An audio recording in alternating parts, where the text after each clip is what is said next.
I will dwell on that later. Yeah, but yeah, it's true. Because you can have all the knowledge in the world, but if you do nothing with it, then what's the point? So many people have great ideas, but then nothing comes to fruition because it just stays as a great idea. Maybe there's like an algorithm to it, like knowledge plus discipline, or knowledge plus discipline plus proactivity. Yeah. Right. Yeah, I think it's a lot of ingredients put together, definitely. I say right too much in the podcast. But knowledge is a definitely good start. And I think building a sense of curiosity in your kids is the best thing that you can do for them.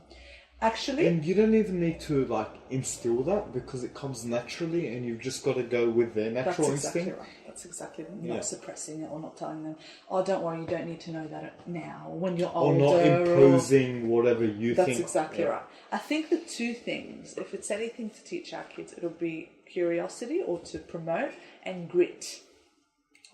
Have you read that book, Grit? I've read a few articles about grit. Okay. And well, there's this podcast, Freakonomics, and that was my super Freakonomics. Yeah. Same author, awesome dude. Yeah. Stefan something. I'm going to apologise to the dude because I really should know his name. Stefan something Levitt. Okay, there's a letter there. It could be an L. Okay. So, either way, his podcast, Freakonomics, Freakonomics, one of them was about grit, and he had the author of a lady that has a book titled Grit. Right. It is so important because people, at our natural capacity, everyone just gets 40% of what they're capable of. The average person gets 40%. They just stop at 40. Whatever idea they want, they just stop at. Imagine you take all your ideas to 100. This world would be so different. Yeah, definitely. And it's so important. How do you teach your daughter and your children grit? I think at the start I didn't. At the start I was really trying to be too protective, trying to do things for her, and soon realised that was really bad for her and development. Like simple things. Your natural maternal instincts. Yeah, exactly. You want to protect them. Oh, be careful. Oh, don't do that. Oh, do this or don't do that. It is like, you try and protect them as much as you can. By the way, we've been going for an hour, nearly 20 now, and we can go for 3 more hours. We probably could. Yeah. But from being really apprehensive about where she goes and what she's, if she's jumping off this, she's become very risk averse. Explain that. She's very cautious. She's a very cautious child. So is that a good thing? Well, that's the thing. It's a double-edged sword because it's a good thing that she doesn't hurt herself very often, which is great. Yeah. But she doesn't take much risk. Yeah. So, where some kids her age are climbing up stairs and running downstairs and climbing up the jungle gym. Get her to take the necessary amount of risk to get her where she needs to be. Yeah. Now I try and tell her, and this is one of the articles that I read was, always try and tell them to keep trying. Don't praise them for the outcome, praise them for trying. Yeah, so instead of saying... It makes sense. Instead of saying, oh, good girl, you did it. No, good girl, you kept trying. So that will instill a sense of persistence. Yeah.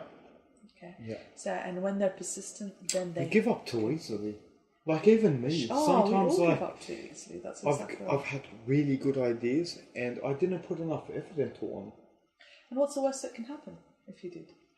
It's that. No, it's that like I'm gonna fail. That's right. That. Yeah. And so what? Exactly. So what? I've tried a few ventures in the past, and some have failed miserably, and others have just gained so much traction. That's what people don't know. It's the recipe for success. Like, you won't get anywhere in life without some sort of failure in your life. Oh, yeah. That's exactly right. And even within your success, you'll have minor failures to get you to where you want to be. Well, they're the times you grow the most. There's the times you're most introspective about things. There are times where you're like, oh, I need to re-strategize to get where I need to be. Yeah. And people just give up on failure. They're like, all right, I've tried. Yes. I've put in the effort. And they really haven't. And look, you know what? Those people that have tried are even a step further than the people that don't try to begin with. So many of those, too, you know. So at least if you're trying, at least you've given it some sort of go. Then you know, I have this picture that's got a quote in my study, and it says, "Is that the type of person you are? You've got like, all these quotes around you, and you look around you for." Because you need inspiration, you know, when you're, you know, studying whatever it is that you're doing. Me, it's the mirror. It's the mirror. You can do this. It's the mirror. I'm minus the clothes. Oh God, please stop. And this quote says, some people wish they could, some people think they would. No, some people wish they would. Obviously, I don't look at this enough. Some people wish they could, or some people talk about it. Some people wish they did it, and some people actually do it. That's true too. So it's about just doing it. Just do it. You know, that's and what we're doing now. whatever happens, happens, right? Some things will be great. Some things will suck. Again, like we live once. I look at people and they've just got basic aspirations on life. Why? You know, why not just aim for the stars? Again, like it's all about. Like if you're playing a game of Mario Kart and you know that game's going to end in 4 minutes, are you going to try and come third or first? Some people, they're like, we're happy coming fourth. We're just happy to be in the race. Yeah. You know, like, we get to play Mario Kart. But me, I'm like, fuck that. Can I come -3? Censor. You tried so hard. It's been 1 hour and 20, and but you look at you checking me. Therefore, you remain and you perpetuate whatever image that you want. You can tell your children, hey, look at me. He said that bad word, F word. That word's so demonized. Here's a funny one. One of my friends, their kid, he was 2 at the time, and he said it out loud. And 2. He was 2 at the time. That would have been hilarious. Well, had they laughed, guess what would have happened again? He would have said it several more times. Exactly. But as soon I as he said it, 4 times. but as soon as he said it, the first instinct, what they thought, they said, "Yes, truck." Such good parenting, though. I really admire this couple. That is good parenting. Truck, truck. And that's it. That was the end of that. Me, I would have taken that a step further and been a more mindful parent and said, luck. Make it a good word. But yeah, that's good parenting and thinking on the fly. And thinking on the fly because... Shout out those parents. It's mindful, right? It's very mindful parenting. It could go so many different ways. And kids are like sponges. They're like sponges. So what do they want? More than us, right? Oh, yeah. Because we know how to filter. Got like... It's not only we know how to filter, we've got this bias on what attracts us in conversation. Say we're standing with a bunch of people and they say something that clicks with us. Yeah. They'll bring up breastfeeding for you. Because that's the only thing that clicks for with me, me, right? any other cool thing in life, you know? But you'll click because it's a trigger word for you. Yeah, These children don't have trigger words yet, and they're developing their trigger words, right? Exactly right. That's a really good point. So they're more open to suggestion, and I just explored that now. That's really good. That's worth delving into. Well, we'll talk about that later. Good. It's crazy what they can absorb and what they observe as well, like actions and emotions and all of these things that we take for granted that just come second nature to us. They really, really take and it's like their mind is being, it is developing and it's being programmed in a certain way, programmed. Right? Yeah. So I know my daughter. I already know what her love language is. What is it? It's words.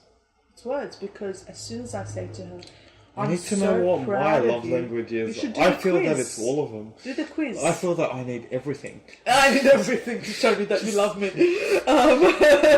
Buy me a car, make me sushi in the car. Tell me you love me while you're making me sushi. I love everything.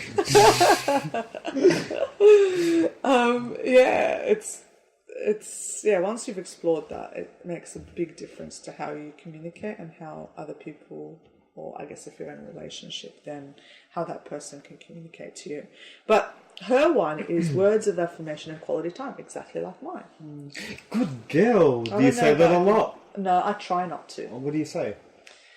I try Because I say that to my dog. No, seriously. Like, alright, I hate that my only reference to children is my dog. Because I put all my energy into it. I love him irrationally. Wow. We make him... His diet is better than ours. Wow. We treat him... Does he have doggy clothes? He's got 2 costumes and only 4 occasions. Wow. Okay? He doesn't like wearing them. Doesn't, yeah. But I feel like they his do. gene pool, like 2 Sir Chancellors from now, that's his name, Sir Chancellor. 2 gene pools from now, like, they will be able to speak. Like, he is very such a person. Like, his face. Wow. He looks like a man. I have to see this dog. This is amazing. Well, I know some... And I, like, every time I speak with a person about their child, that's my only reference point. Yeah. Well, dogs are very... No need to, like, undermine your motherhood with my dog relationship. Well, I mean, my parents have a dog, and she's very... how everyone treats her really affects her mood. Right. Yeah, that makes sense. So if she feels like she's being neglected, she'll be depressed. If my mum is away for ages, she is right now, she feels depressed and lonely, and you can tell, and she's mopey. So if dogs can do that, can you imagine a little human and what everything that we do, how it can impact them? So they say that even as an infant, like as a newborn, when we change like a newborn so many times during the day, like on the change mat. How many? We change them, God knows, maybe between 6 to 10? 6 to 12 times maybe a day. Jeez, Lydia. So you imagine that much time on a change mat. No. So they say if your face is like expressionless every time you change the baby, whoa, that affects them and they can become depressed. Whoa. Whereas that's quite profound. Whereas if you're interacting with them facially, like if you're talking to hey, them, we're changing your poopy. Yeah, look at you. Yeah. You've got a bad bum. and they start reacting to your expressions. And now, even though my son's 5 months, I do put on, like, you do put on different faces as a mother and use that baby language. Yeah, you do. But it's because they need to see emotions in your face. They need to see reactions. I do that around children subconsciously because I know what would speak to me as a child. Like, I know you need to be extra animated. Yes. You know, you need to... If you're saying, hey, good on you, you just give them that... Yeah, because they don't understand things like sarcasm. They don't understand, like they're still at an age where it's black and white. So if you look happy, they'll realise that you're happy. If you look sad... So we were on the train the other day and my daughter looked across at this random lady and she goes... How's taking the train with your daughter? Yeah, we were out in the city one day. We took her she loves the train. Oh, we're in the like, as a matter of fact, like, we go into the city, we go into town. Yeah, we go to take my daughter. I take my daughter and my son and my husband. We go all into town and have a lovely old time. You're bringing out this, like, really nice side to me that I really like. I feel that this side of me can take care of a family. I think you can. I really this think side of you can. me definitely can. I feel like I want to provide right now. I'm glad. Let's go find you a nice, lovely lady, and there you go. Maybe 3. I've got needs. I told you, the 5 needs. I don't know. So anyway, we're on this train. Polygamy, like Oh, please, let's not go there. So